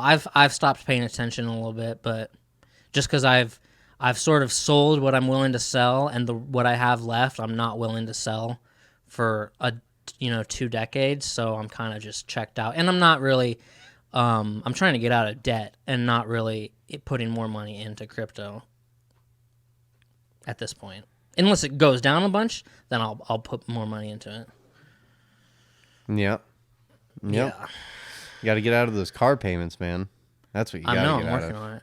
Yeah, I'm working on it. I'm gonna be out of my car payment soon, I think. It's crazy this is. I mean, I've owned cars before, but it's a crazy feeling to own a nice car outright. You know what I mean? It's kind of like, whoa, that's interesting. Fucking, I don't know, man. I can't wait for the day. Me and Fox were just talking about this the other day about like how relieving it would be to not have a mortgage payment, to just pay property taxes. Dude, imagine the world. Imagine that world. Imagine having a car paid for and a house paid for. Like, the amount of how stressful your life would be. Do you know what I mean? It would just be like, this is a great day today. Like, oh, every year I owe $2,500. That's my bills. You know what I mean? Every year I owe $2,500 in property taxes, and I got $300 a month in all the other bills. Yeah. So fucking to live, everything paid for, to live for $650 a month. Jesus Christ, that would be nice. You could literally, amazing. It's so good. It would honestly kind of push you into like, why am I working so hard? I could just go flip burgers. You know what I mean? And make all these payments. You know what I mean? And be like this happiest little camper ever. Yeah. Yeah. That's probably what I would do. I would probably find some small little job. And then just hobby shit. Just a weird, stupid little job that you don't really care about. You know, that's not going to stress you out. That you can just be like, hey, how you doing, Bob? Like, what's up, man? Yeah. Fucking. You're working at some bookstore or something, or some like record store. Yeah, exactly. But like, some music store. But like, I don't know. And not just paying like $1,000 in rent every month, which is like, a big chunk of what you bring in. And with the Bitcoin, some people are saying, it'll hit 100K in springtime. Other people say it'll crash way down. Who knows? Maybe you'll double your money, in 2-3 months. Yeah, I think that's why I feel so rushed. I was like, I need to get cash in here. Like I need more. But it could hit 100K in like 4 years. I need more than $1,000 in there. You know what I mean? Like I'm yeah. just like, fuck, I want that number to get up to like 20 grand so that if it hits 100K, I'm like, fuck, yeah, now we're talking about some cash. But it could take 4 years to do that. Because I honestly still can't understand. I need to talk to someone that's like in real estate or understands real estate more than me. Because I still just can't wrap my head around like refinancing. It doesn't make any sense to me. Like why you would do that. It's like all you're doing is... Yes, but you're not... In the end of the day, you're not helping yourself. You're helping the bank. You know what I mean? You're just... You lower your payments, but you're just increasing your loan time. That doesn't make any sense. In the end of the day, you're spending more money. So aside from that, that's stupid to lower your payments to me. That's a stupid way to why you would refinance. But the other reason would be to just get the equity out of your house. But then in the end of the day, it's like, so you take $30,000 out, you just owe $30,000 more. You know what I mean? It's just taking another loan out. You're not getting ahead of anything. Well, like Dave Ramsey says, ideally you want the 15-year mortgage. Yeah, that's it's 15-year mortgage would be great, but a 15-year mortgage, like right now, if I was on a 15-year mortgage, my fucking mortgage would be fucking $4,000 a month. So, fuck you and your 15-year mortgage. Like, go fuck yourself. Yeah. My real estate agent was saying, and it's kind of hard to do the math sometimes because they make it so like diluted. You know what I mean? Like anytime you do a loan or credit cards, as soon as you get APRs and stuff like that, the way that interest compounds and shit. Because like when I did the loan, it shows you how much you're going to pay at the life of the loan, how much you're going to pay in interest. And it came out to, for the loan I'm in, it came out to like $650,000 paid in interest. You know what I mean? So it's like, no, you ain't buying a $350,000 house. You're buying $1 million house. In the end of the day, you're spending $1 million. So any refinance to me or any equity pullout is just retarded. No, you need to pay the house off. Like you just need to pay it off. It just needs to get paid. That money, it's not your money. You know what I mean? It is your money, but you need to just get that fucking done with. Like just get...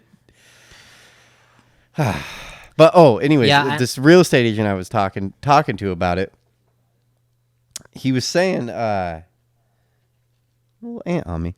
He was saying that you can do this thing where you pay every 2 weeks, like on the dot every 14 days. Pay your mortgage. He's like, you want your mortgage set up to where you don't get because there's no penalties for paying early. You know what I mean? He's like, just make sure that's in your deal. And he's like, pay every 2 weeks on the dot. And he's like, if you pay every 2 weeks half of your mortgage, he's like, you'll actually make extra payments within the year. You know what I'm saying? Yeah. Because instead of 12 payments, you're making 24, but you're actually, you know what I'm saying? With 52 weeks, Yeah, I can't do this right now. But this was his claim, and I haven't penciled it out and wrote it out. But he claims that if you do that, you'll end up cutting the life of your loan down by like 5 years. Yeah. Yeah, I don't know. I just have this pipe dream now of I just can't wait to have a house paid for. I just fucking oh my God. It'd be dude, life would be so much more enjoyable. So much more enjoyable. I mean, I refinanced a car loan once because I felt the payment was too high and I was making like $14 an hour. Well, no, that makes sense. So I've refinanced a car too, but it was the first time I was trying fucking with credit, and my credit was garbage. And so I got into it at 16% interest, you know what I mean, which is god awful, and then refinance that down. That makes sense. You're doing it for a real reason.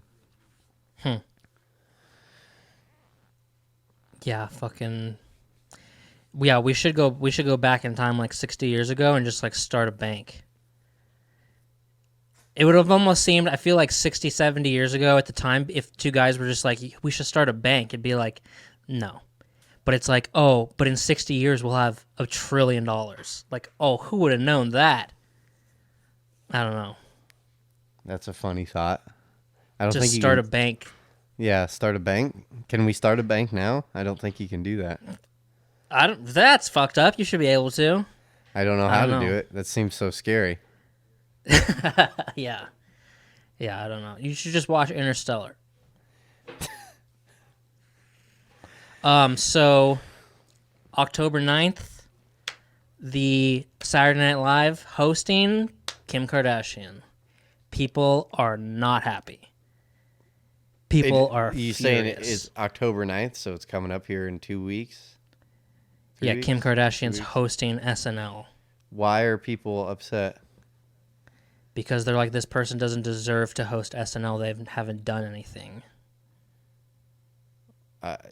They've done enough to everyone knows their name. You know what I mean? You've done enough when literally everyone in the world knows who you are.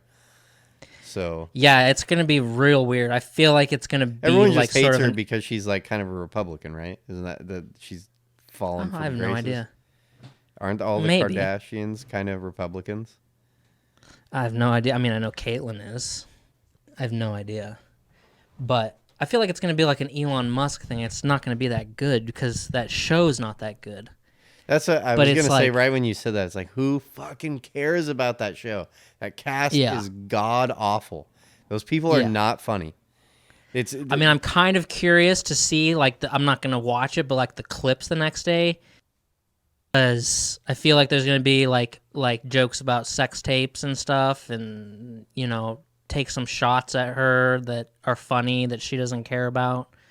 I mean, overall, who cares? Yeah, you're right. It's just a big enough name, but it's like it's not like an actor or a comedian. But Elon Musk wasn't an actor or comedian. Granted, he's contributing more to society, but it's like this is not a funny person. It's just. I don't know. No, I think the outrage just boils down to they don't like the politics of that person. And so why should she be? Oh. I guess that kind of happened with Elon Musk, too. Yeah. And I mean, doesn't Kanye get a bunch of that kind of flack, too? Like, a lot of people just hate him for his political fucking views. Well, yeah. Yeah, because he wore the hat. Because he wore the hat. How dare you wear that hat? Mm-hmm. I think it'll be interesting.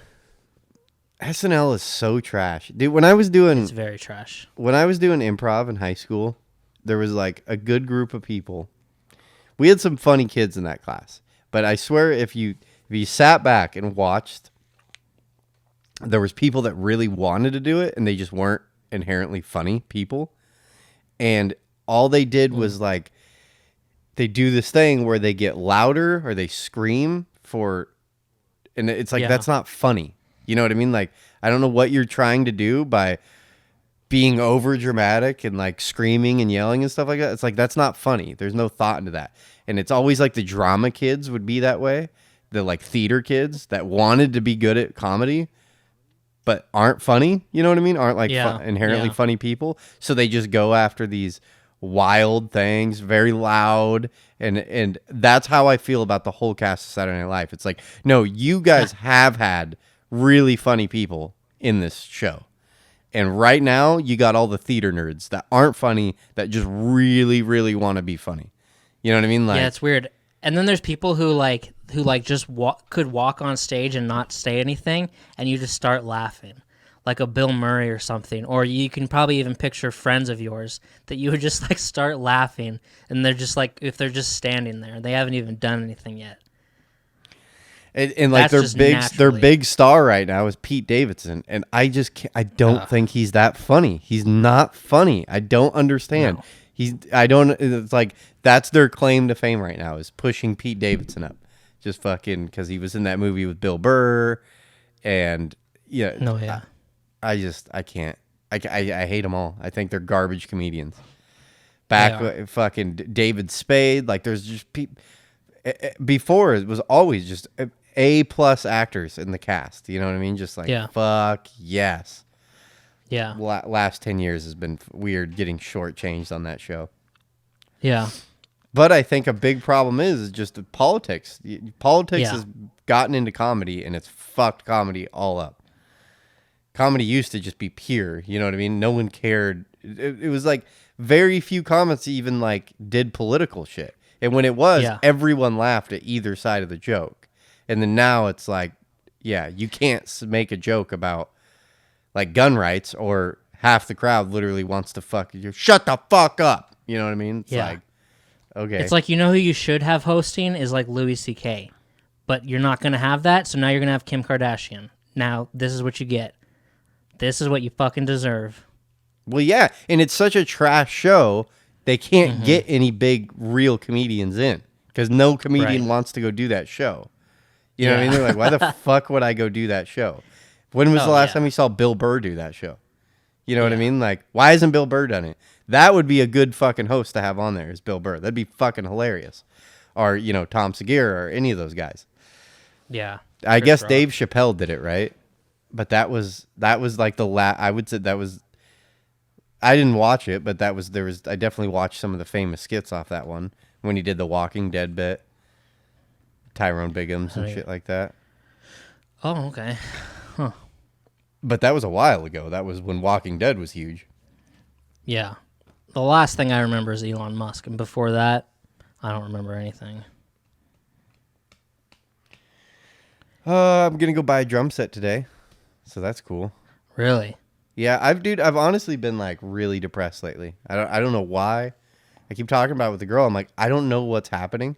I don't know what it is, but I just get off work, and when I'm working, I'm happy. Like, but I'm like, I came to the conclusion. I'm like, dude, I think work to me is just another drug. You know what I mean? It's just another way to keep my mind occupied.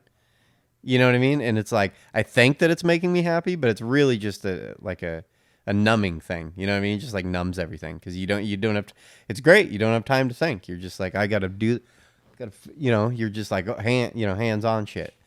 But anyways, I was like, I've been like at work. I've been like, I'm dying to be home, and then when I get home, I'm like, I'd rather be at work all the time. Yeah, because like, I'm too bored now. And I equate it a lot to like maybe playing music, because fucking can't get anybody to play music anymore. And I'm like, I think I've lost this part of my life that I've always, and I just can't play music by myself. It's so hard for me to do. I just don't enjoy it. It's not fun to do. Are you buying electronic or no? It's really hard for the electronics to just have the feel. You know what I mean? Like, it's so much. I've never played an electronic that I felt it. I felt you just feel it. You know what I mean? Like that.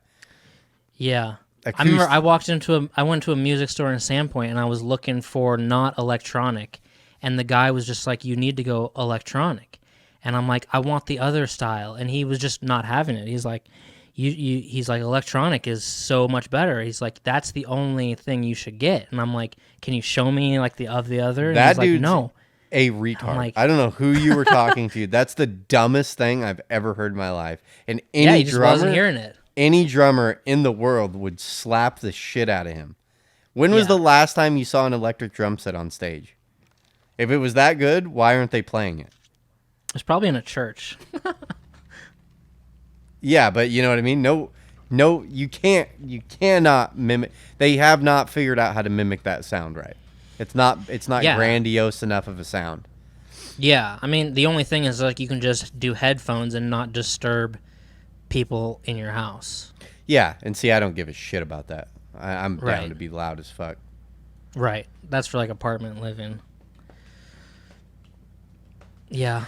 I miss I'm thinking playing that'll get me.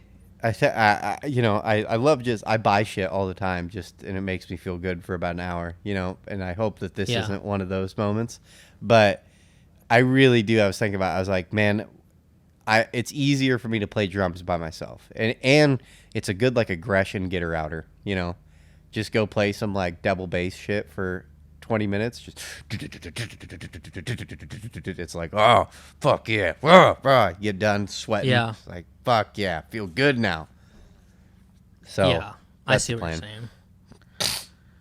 Yeah.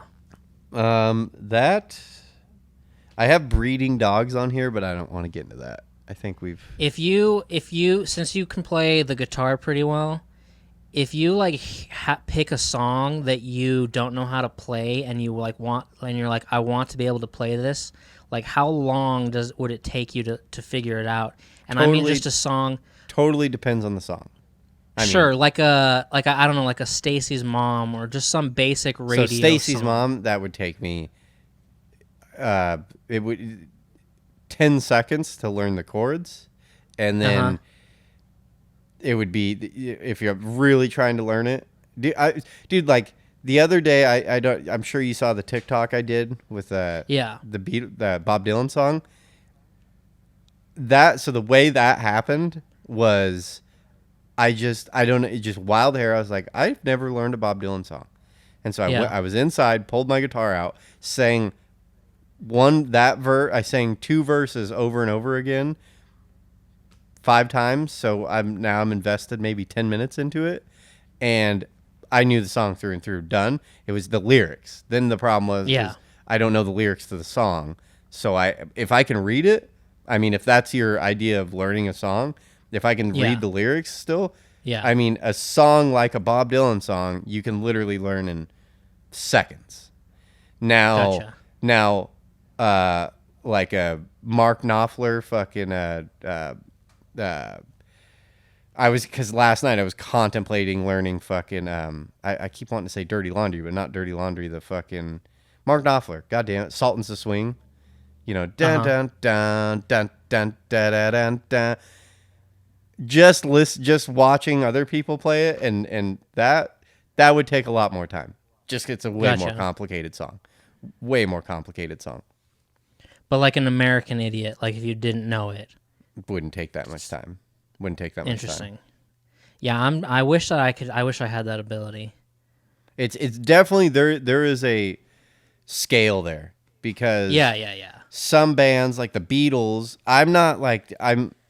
I'm pretty good at guitar and I know all my chords, but I don't know all the chords because there's a lot of fucking it's really easy to learn all your majors and minors and then just stop there. And and that's what most people do. And then like I was going through a kick with Beatles songs, and Beatles, they play with a lot of other shit. You know what I mean? Like they're the kings of incorporating a lot of chords that you don't think about, and you're like, oh, okay. And they're kings of that shit. So that shit becomes a little harder. You start there's a lot of chords. I know the chord, like I know the position of it, but I never play it. And then so the problem is my hand has a hard time getting there because I'm like, fuck, I never practiced that chord at all. Because I mean, dude, there's shitloads of different ways to play to play D. Yeah. You can play D minor, D7s, D. You know what I mean? And they're all just right there, but they're slightly variant. I don't know. I don't know where. Yeah, it's not that hard. Gotcha. I'm just we're in like full Tampa planning mode right now.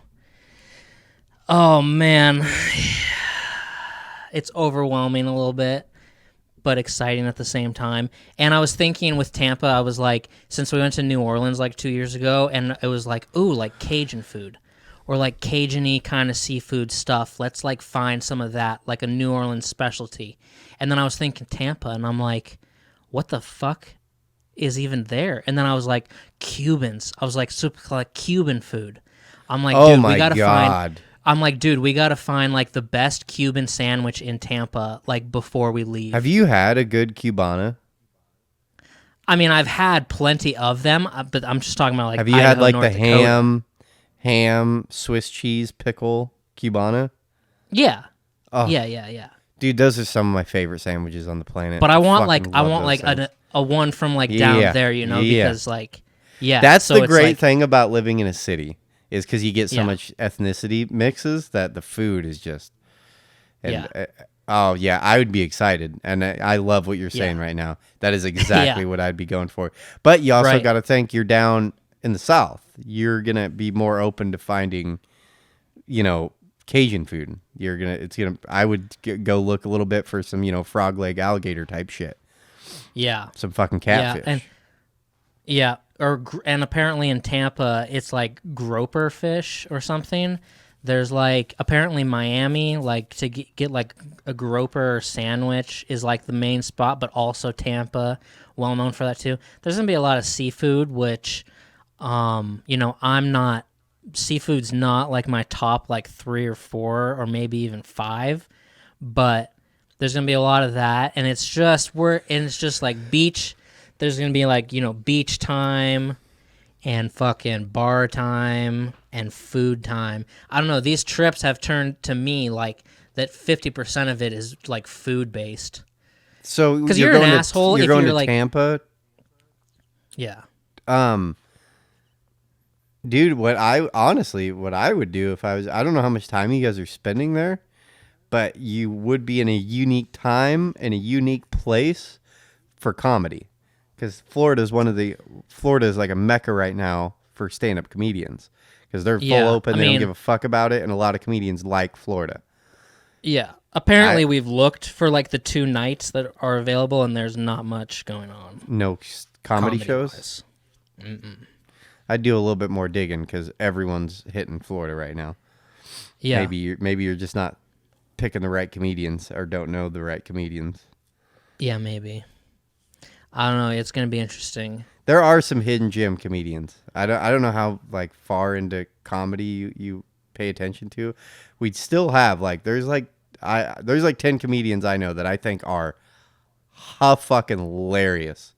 Yeah. That aren't getting the stage time, or they aren't getting the Bill Burr, Tom Segura treatment. You know what I mean? Like that kind of media. And then what we did in New Orleans was we bought tickets to like a VIP party before the game, which if I was just going, or like me and I was kind of planning the thing, I would never have thought of that, but it actually worked out pretty damn well, where you buy like VIP tickets to like some party before the game, and then you get like unlimited drinks, unlimited food there, and there's usually like other amenities because it's like you're getting your money's worth, because I mean it's like $100 ticket to like a party before the game. So we did that again, and I think it's actually a really good system to do that. I don't know, it's going to be an interesting one, and I just hope everything works out safely because of just some random crimes happening. But the fact we survived New Orleans without any kind of issue, man, I'm sure it's just perfectly fine. Dude, so I read an article here in Portland, fucking PSU, Portland State University. That's not the Ducks. That's not the Beavers. It's, probably our that's like our third college in Oregon. You know what I mean? Like Ducks obviously being the big boys, Beavers being right underneath them. And then you got PSU, and I can't remember what their animal is, but they were playing in the Hillsborough Stadium out here. There's a cool football stadium out in Hillsborough, and the Hillsborough, we have like our there's the Hillsborough Hops. It's like a minor league baseball team, and there's quite a bit of support for it. You know what I mean? It's like B-side baseball, whatever you want to like. Spokane have the Chiefs or whatever. It's like that league. You know what I mean? Yeah. I think. But anyways, there was a PSU football game out in Hillsboro, and the head coach for the PSU was on a was on a radio show a week before the game, and he was trying to hype up this game. And I can't remember who it was against. Was it Texas? Some other state. And he's trying to hype the game up. So he said on the radio show, he's like, "Yeah, I'll pick up the tab for everyone's beer at the game."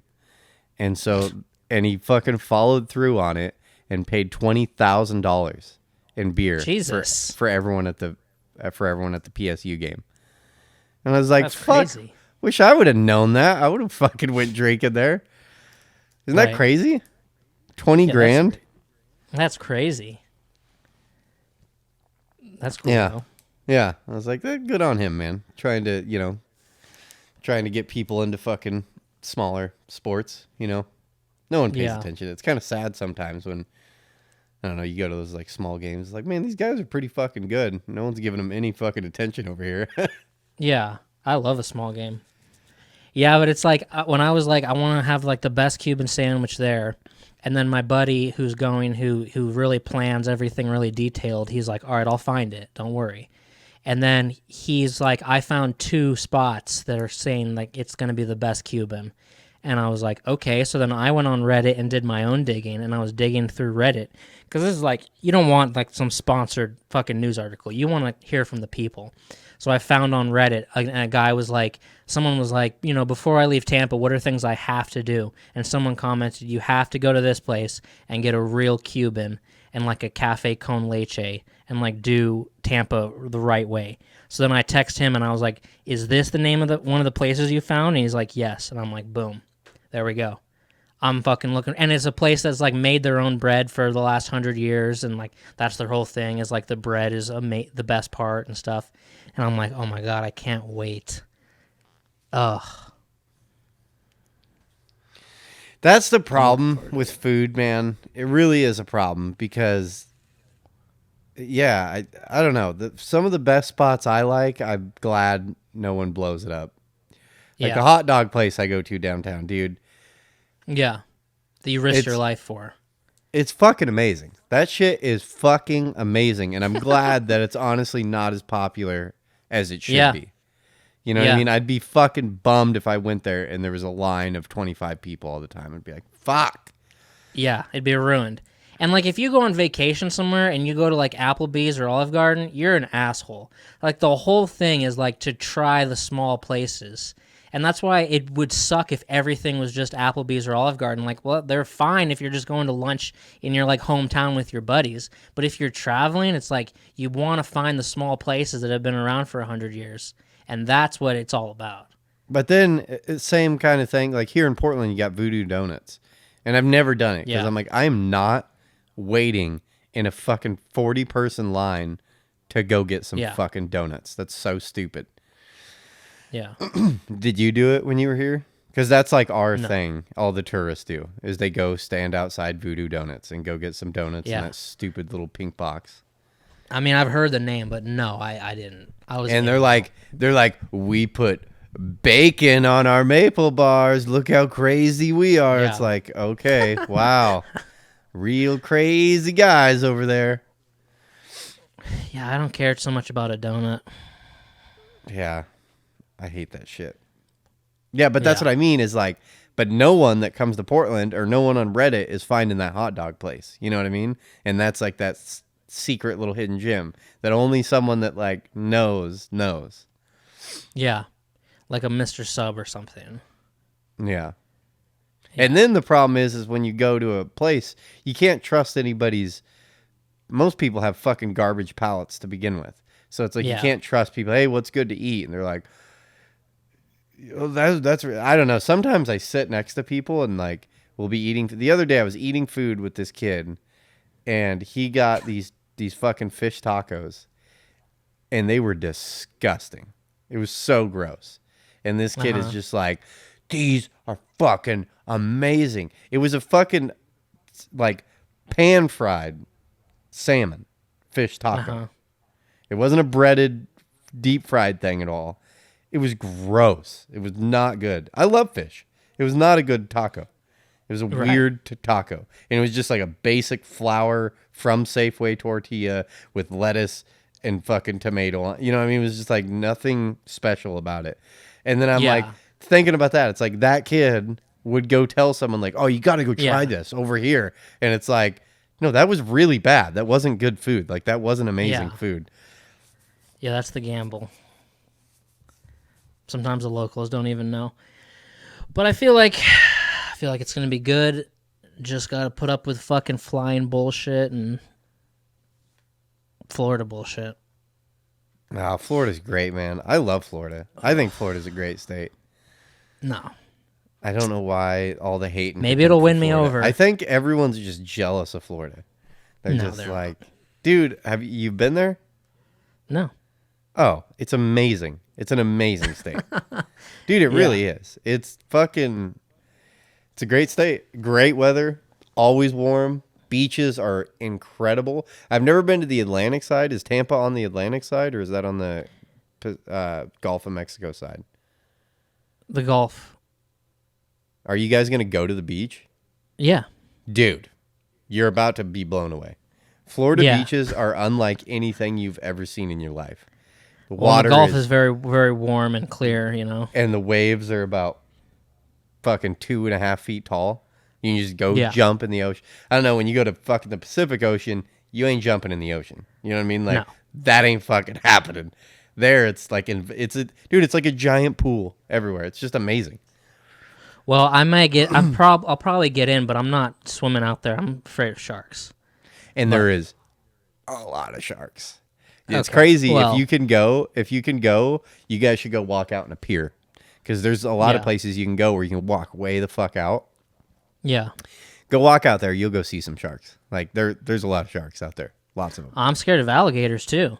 I'm going to turn down some alley. There's a lot of fucking alligators in Florida too. Yeah.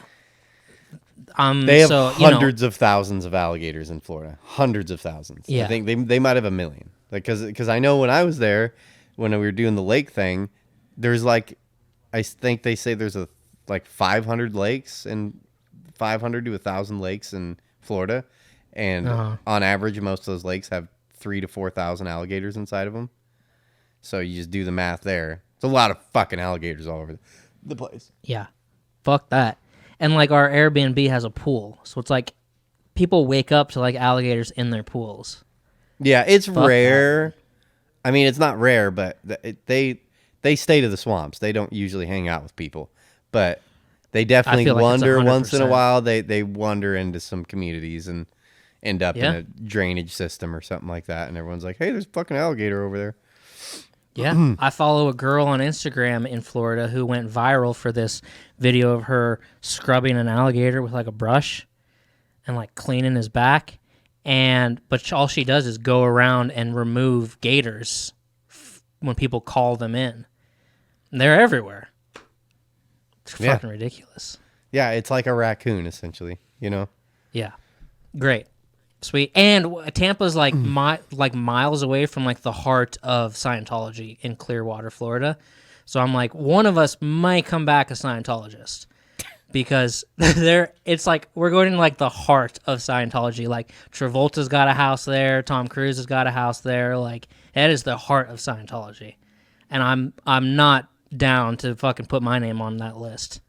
Dude, I'm thinking about moving to Florida. It's on the possibilities because my parents live there, and I've thought about it. Like fuck, it'd be fun to go to Florida. The housing cost is on the rise, but it's still a lot cheaper in Florida than most places. It's beautiful. Yeah, it's because there's hurricanes there.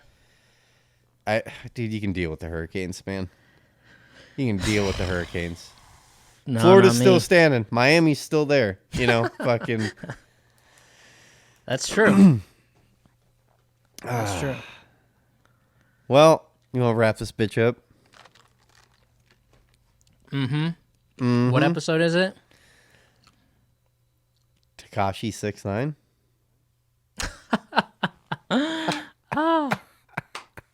Oh, so you're gone next week? Oh yeah, I'm hunting. So are you're doing you got something planned, right? Or are we just not doing one? I'm gonna try to just do an Interstellar show. If my IQ if I can stretch my mind. Okay, yep, I'm going to be coming back with a deer next week, which I'm excited about. I hope so. Yep, I hope so too. I'm excited. Eric and Brad Word. Show, episode 69. Yeah.